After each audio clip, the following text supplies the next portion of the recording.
Love जिहाद पर उत्तर प्रदेश की योगी आदित्यनाथ की सरकार और असदुद्दीन ओवैसी अब आमने सामने है।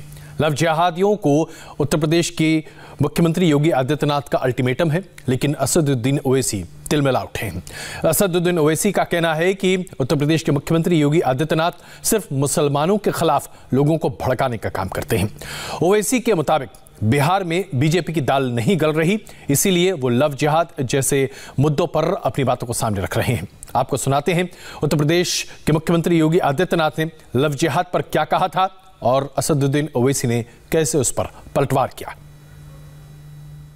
हाई कोर्ट ने एक आदेश दिया है कि धर्म परिवर्तन के लिए शादी ब्याह के लिए धर्म परिवर्तन आवश्यक नहीं किया जाना चाहिए, इसको मान्यता नहीं मिलनी चाहिए। और इसलिए सरकार भी निर्णय ले रही है कि हम लव जिहाद को सख्ती से रोकने का कार्य करेंगे। एक प्रभावी कानून बनाएंगे। छद्मवेश में चोरी छुपे, नाम छुपा करके, स्वरूप छुपा करके जो लोग बहन बेटियों की इज्जत के साथ खिलवाड़ करते हैं, उनको पहले से मेरी चेतावनी, अगर वे सुधरे नहीं तो राम नाम सत्य है कि यात्रा अब निकलने वाली है। भाइयों बहनों, हम लोग मिशन शक्ति के कार्यक्रम को इसीलिए चला रहे हैं। मिशन शक्ति के कार्यक्रम का मतलब ये है कि हम हर बेटी को, हर बहन को सुरक्षा की गारंटी देंगे, लेकिन उस सब के बावजूद अगर किसी ने दुस्साहस किया तो ऑपरेशन शक्ति अब तैयार है। और ऑपरेशन शक्ति का उद्देश्य ही है कि हम लोग हर हाल में उनकी सुरक्षा करेंगे। भारत देश में बीजेपी आरएसएस एक मंसूबाबंद तरीके से मुसलमानों के खिलाफ कुछ ना कुछ कहती रहती है ताकि मुसलमानों के खिलाफ नफरत भड़काया जाए। जब कोरोना चल रहा था तो तबलीगी जिहाद कहा, कोर्ट ने उसको कहा कि झूठ है। फिर यूपीएससी का जिहाद कहा, सुप्रीम कोर्ट ने उसको बता दिया क्या है, सच्चाई क्या है। अब लव जिहाद की ये योगी बात कर रहे हैं। ये उत्तर प्रदेश के मुख्यमंत्री हैं, मगर इनको संविधान नाम की चीज़ ना समझ में आती ना उनको कुछ मालूम। उनको ये समझना है कि संविधान में आर्टिकल 21 क्या है वो पढ़ लें। अगर उनको पढ़ना नहीं आता तो किसी ज्ञानकार से, कॉन्स्टिट्यूशन लॉयर से पढ़ा लें। तीसरी बात, स्पेशल मैरिज एक्ट क्या है? स्पेशल मैरिज एक्ट निकलवाइए। ये सिर्फ अपनी नाकामियों को छुपाना चाहते हैं। बिहार में इनकी दाल नहीं गल रही है, इसलिए नफरत फैलाना चाहते हैं। हम योगी आदित्यनाथ को चैलेंज कर रहे हैं, आर्टिकल 21 क्या कहता है पढ़े और पढ़ के देश को बताएं। सिर्फ लव जिहाद नहीं, बिहार चुनाव में फ्रांस और फतवे पर भी असदुद्दीन ओवैसी ने प्रधानमंत्री नरेंद्र मोदी, उत्तर प्रदेश के मुख्यमंत्री योगी आदित्यनाथ से लेकर फ्रांस के राष्ट्रपति पर सीधा हमला बोला। आरोप लगाए कि कैसे मुसलमानों को एक तरह से अलग तरीके से सामने रखने की कोशिश की जा रही है। अब असदुद्दीन ओवैसी पर यह आरोप लग रहे हैं कि वो मुसलमानों को बरगला रहे हैं। हालांकि जब इंडिया टीवी से उन्होंने बातचीत की तो वो अपने बयान से मुकर गए। असदुद्दीन ओवैसी ने इंडिया टीवी से इंटरव्यू में क्या कहा, आइए अब आपको दिखाते हैं। इस वक्त मेरे साथ ओवैसी साहब हैं, बिहार चुनाव में प्रचार कर रहे हैं अपनी पार्टी के लिए, अपनी पार्टी के उम्मीदवारों के लिए। उनसे बात करते हैं। सर, बिहार में चुनाव है और आप भी मैदान में हैं, क्या देख रहे हैं, किस तरह के समीकरण बन रहे हैं? तो बिहार एक बार फिर सुशासन बाबू के हाथ में जा रहा है, मोदी जी का जो गठबंधन है उसके हाथ में जा रहा है, या फिर बिहार में जो है सत्ता परिवर्तन होने जा रहा है, क्या लग रहा है? देखिए, सुशासन तो नहीं कह सकते उनके बारे में, क्योंकि 15 साल जो नीतीश कुमार को मिले और 15 साल जो राजद को मिले, एक इंसान की ज़िंदगी में 30 साल का वक्त बहुत लंबा होता है। और अगर कोई देखा होगा राजद का 15 साल और नीतीश कुमार साहब 15 साल, तो अब तक तो उसको नहीं मालूम ज़िंदगी में वो शादी कर लिया होगा, बच्चे होंगे, मैंने कुछ तरक्की किया होगा कहीं, मगर 30 साल में से लगता है कि वक्त रुक गया यहाँ पर। तो एक आवाम में तो यकीनन मौजूदा गवर्नमेंट के ख़िलाफ़ एंगर है, और साथ ही साथ बिहार की जनता ये भी देख रही है कि हमने 15 साल पहले राजद को मौका दिया था और एक परिवार के 2 लोगों को मुख्यमंत्री बिहार की जनता ने उनको बनाए, बड़ा ऑनर है।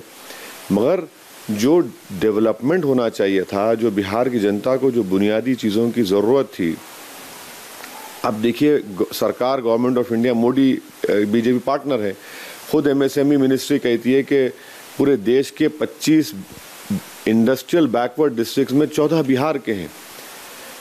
ईज ऑफ डूइंग बिजनेस का इंडेक्स जो है वो 23 नंबर पर बिहार है। तो ये सब बातें जो आज कर रहे हैं बीजेपी और नीतीश कुमार की तरफ से, इसका ग्राउंड पर कोई असर हो नहीं रहा है। एक विकल्प की ज़रूरत थी, एक ऑल्टरनेट पॉलिटिकल प्लेटफॉर्म की ज़रूरत थी। तो हम ये समझते हैं कि ये जो हमने अपना अलायंस बनाया है, इससे बिहार की जनता जो घुटन महसूस कर रही थी, उनको एक विकल्प मिला है, एक ऑल्टरनेट पॉलिटिकल प्लेटफॉर्म मिला है। तो ये बात बिल्कुल सही है कि नीतीश कुमार और बीजेपी के खिलाफ बहुत ज़्यादा माहौल है, इससे कोई इनकार नहीं कर सकता। ये तो आप लोग भी महसूस करेंगे जब जाएंगे ज़मीन पर। बिहार का मुसलमान मोदी के साथ है? देखिए, ये सवाल आपका ये होना चाहिए था कि क्या बिहारी मुसलमान, क्या बिहारी मोदी के साथ है, क्योंकि मुसलमान तो बिहारी भी है ना। हम तो हैदराबाद से आए हैं, मगर जो बिहार का जो रहने वाला तो जितने बिहारी हैं, चाहे मुसलमान हो, ओबीसी से हो, ईबीसी से हो, दलित से हो, आदिवासी से हो, अपर कास्ट में हो, सवाल ये है कि क्या वो मोदी के साथ है या वो नीतीश कुमार के साथ है।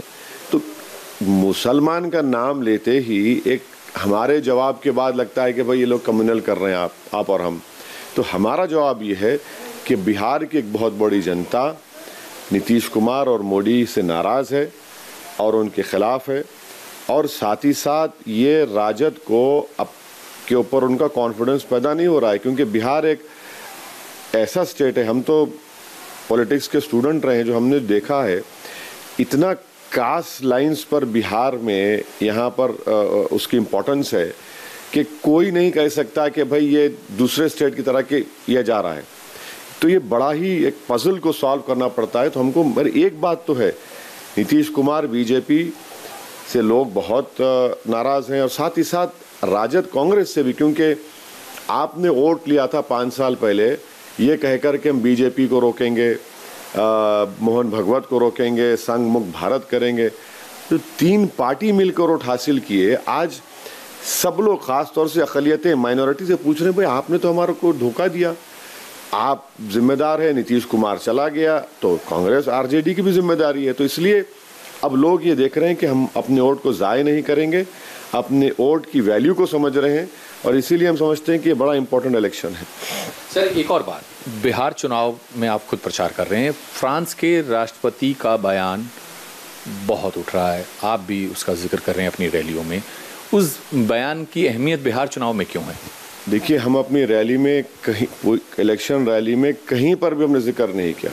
आप देख सकते हैं, हमने 3 दिन पहले देश के foreign minister, external affairs minister जनाब जयशंकर साहब को हमने एक लेटर लिखा, जिसमें हमने ये लिखा है कि ये जो फ्रांस में जो कार्टून्स बनाए गए हमारे प्रॉफेट मोहम्मद सल्लल्लाहु अलैहि वसल्लम के बारे में, हमने ये इस बात का मुतालबा किया कि हमारी सरकार फ्रांस की सरकार को इम्प्रेस करे कि आपने गवर्नमेंट की बिल्डिंग्स के ऊपर प्रॉफेट मोहम्मद सल्लल्लाहु अलैहि वसल्लम के कार्टून्स को सरकार ने जलाकर मुसलमानों के जज्बात की ठेस पहुंचाई है, और ये हमारे लिए बड़ी तकलीफ दे बात है, हम बयान भी नहीं कर सकते।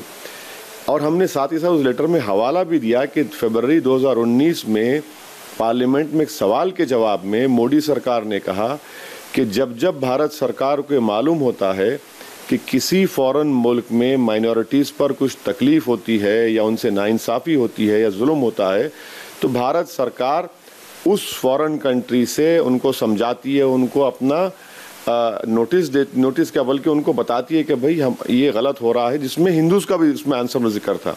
हम ये उम्मीद करते हैं कि गवर्नमेंट ऑफ इंडिया हमारे जज्बात की जो ठेस पहुंची है, तकलीफ़ पहुंची है, वो फ्रांस की हुकूमत तक उसको पहुंचाएगी। साथ ही साथ हमने उस खत में साफ तौर पे लिखा है कि वो जो बिहेडिंग्स हुई हैं वो गलत है, और जो टेररिस्ट एक्शंस कुछ हुए हैं वहाँ पे वाक़यात हम उसकी कंडेम करते हैं। तो उसका हम लेटर लिखा, बताओ गया, उनको पहुँच चुका है। अब ये हम देखना चाहते हैं कि मोदी सरकार उस पर कितना नोटिस लेगी, क्योंकि जब उनका पार्लियामेंट को कमिटमेंट है कि जब किसी देश के माइनॉरिटीज़ पर कुछ इस तरह के वाक़यात होते हैं तो भारत सरकार उसका नोटिस लेती है। और फ्रांस में मुसलमान माइनॉरिटीज़ हैं, तो हम उम्मीद करते हैं कि भारत सरकार हमारे इस लेटर का नोटिस लेगी। और हमने साफ कहा कि हम इसको इलेक्शन रैलीज में नहीं उठाएंगे। ये इलेक्शन रैली का इसको उठाने से मैं गैर ज़रूरी इसको अपनी सियासी रोटी सेकना नहीं चाहता हूँ। ये हमारे लिए इलेक्शन का या पॉलिटिकल इशू नहीं है, हमारे जज्बात का, हमारे अंदरूनी जो हमको हमारे प्रॉफिट से जो मोहब्बत है, हमारी पहचान उनसे है। तो अगर उनका ही आप कार्टून उतारेंगे और मजाक करेंगे, हमको एतराज़ नहीं है कि आप क्रिटिसाइज़ करिए इस्लाम को, बिल्कुल करिए, आपको इख्तियार है। मगर क्रिटिसिज्म में और सैक्रिलेज में ज़मीन आसमान का फ़र्क है। ना किसी मज़हब के भगवान बोलिए या किसी के खुदा बोलिए, इनका ही मजाक नहीं उड़ना चाहिए। मगर हमने ये लेटर लिखा है, उसमें तमाम बातें हैं।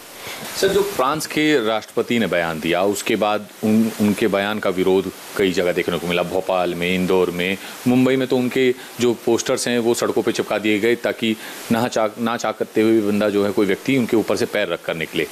तो उस विरोध को किस तरह से देखें? देखिए, फ्रांस के जो प्रेसिडेंट ने बयान दिया, उनके कंट्री में मुस्लिम माइनॉरिटीज़ हैं, करीब 7-8-9% हैं जो भी हैं। उन्होंने इस्लाम के बारे में जो बयान दिया वो हाईली कंडेमनेबल है। भाई, आप उस देश के आप लीडर हैं, प्रेसिडेंट हैं, बिल्कुल गलत बयान दिया उन्होंने। और प्रोटेस्ट करना तो डेमोक्रेसी का एक हिस्सा है। जब फ्रांस खुद बात करता है लिबर्टी, इक्वालिटी की सब बातें होती हैं, तो ये तो हमारा देश में जमहूरियत है। और अगर कोई प्रोटेस्ट करता है और प्रोटेस्ट पीसफुल रहता है तो मैं नहीं समझता कि उसमें कोई गलती है। प्रोटेस्ट करना हर भारतीय का सिटीजन का राइट है। लेकिन सर, जो इस्लामिक टेरर की हम लोग बात करते हैं, अभी कश्मीर में हुआ जिसमें 3 बीजेपी के नेताओं की हत्या कर दी गई, उधर फ्रांस में भी इसी तरह से देखा गया टीचर्स का। तो वो इस्लामिक टेरर को आप किस तरह से जस्टिफाई? इसको मजहब से मत जोड़िए। जो हमने अपनी कल की स्पीच में कहा कि जो जिहाद के मुक़द्दस नाम पर मासूम लोगों का कत्ल कर रहे हैं वो कातिल हैं, वो इस्लाम की तालीमात के ख़िलाफ़ हैं।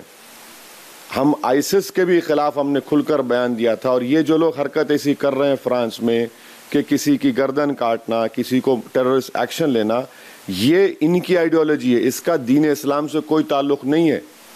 हाँ, हमको बहुत तकलीफ़ है, हम बेचैन हैं कि हमारे रसूल सल्लल्लाहु अलैहि वसल्लम का कार्टून बनाया गया। हम अपनी तकलीफ़ को बयान भी नहीं कर सकते, मगर ये जो हरकतें की जा रही हैं इसका कोई ताल्लुक़ ही नहीं है, गलत है। और आप जिस देश में रहते हैं उस देश के क़ानून को मानना है आपको।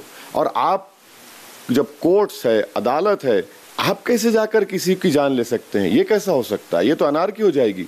लेकिन फिर इसको इस्लामिक टेरर का नाम क्यों दिया जाता है? क्योंकि हर जगह ये कहें कि जो धर्म विशेष का अपराधी होता है। देखिए, टेररिज्म खुद एक नया मजहब बन चुका है, एक नया रिलीजन बन चुका है। और लोग अपने क्रिमिनल एक्शंस को, अपने जुल्म को छुपाने के लिए किसी मजहब का इस्तेमाल करते। इंदिरा गांधी की हत्या हुई, क्या आप उसको जोड़ देंगे? क्या राजीव गांधी को मारा के उसको भी जोड़ देंगे पूरे एक मजहब से? आप नहीं जोड़ सकते ना। तो ये लोग वो उस तरह के लोग हैं। सर, मेरा एक और सवाल, जो यूपी के मुख्यमंत्री हैं योगी आदित्यनाथ, उनका ये कहना है कि फतवों से नहीं चलेगा, संविधान से देश चलेगा। जो कटमुल्ले जो फतवे जारी कर देते हैं, कौन से फतवे से देश चलता है बताइए हमको। फतवे के उनको माने नहीं मालूम।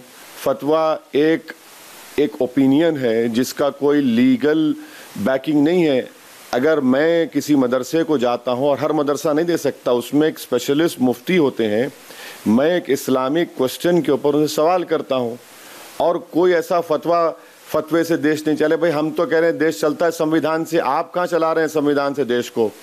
आप में तो इंसानियत नाम की चीज़ है क्या मुख्यमंत्री में, कि रात के अंधेरे में आपने एक दलित लड़की का अंतिम संस्कार करा दिया बगैर उसके माँ और बाप की मौजूदगी में, और आप बात कर रहे हैं इतने लोगों की गोली मार दिया आपने? क्या आप संविधान से चला रहे हैं? क्या रूल ऑफ लॉ से चला रहे हैं? रूल ऑफ गन से चल रहा है उत्तर प्रदेश? इनको ये सोचना चाहिए। अब उठा के भाई नफरत कितनी फैलाएंगे मुसलमानों से? आप इस तरह के बयान देकर देश में मुसलमानों के खिलाफ नफरत फैला रहे हैं। और फिर जब नफरत फैलती है तो जाहिर है ये तमाम वाकयात होते हैं मारम तोड़ी के। तो इसका जिम्मेदार एक, आपने संविधान पर ओत लिया और इस तरह का जुमला इस्तेमाल करते हो और फिर अपने आप को योगी भी कहते हैं। आप संविधान पर ओत लिए तो चलाइए ना। आपने